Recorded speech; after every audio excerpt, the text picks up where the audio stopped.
শহীদ ওসমান হাদির হত্যার ঘটনায় জড়িতদের গ্রেফতারের বিচারের দাবিতে চট্টগ্রামে বিক্ষোভ মিছিল সমাবেশ করেছে ইনকিলাব মঞ্চের নেতৃবৃন্দ। শুক্রবার জুমার নামাজ শেষে নগরের আন্দরকিল্লা শাহে জামি মসজিদ থেকে বিক্ষোভ মিছিলটি বের হয়ে নগরের বিভিন্ন সড়ক প্রদক্ষিণ করে চট্টগ্রাম প্রেস ক্লাবের সামনে এসে শেষ হয়।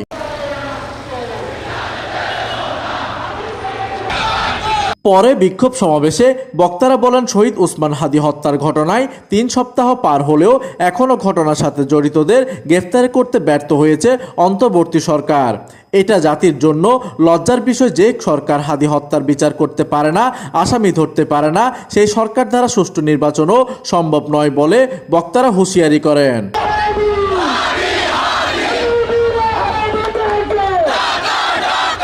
এই সময় বক্তারা আরও বলেন, সবাইকে এক হয়ে একজন হাদি হয়ে আবার রাজপথে নামতে হবে এবং হাদি হত্যার বিচার নিশ্চিত করতে হবে বলে মন্তব্য করেন সমাবেশের নেতৃবৃন্দ।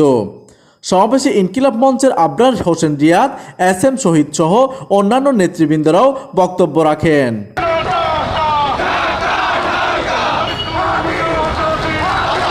প্রতিনিধির তথ্য ও পাঠানো চিত্রে ডেস্ক নিউজ, দিগন্তের বার্তা 24, চট্টগ্রাম।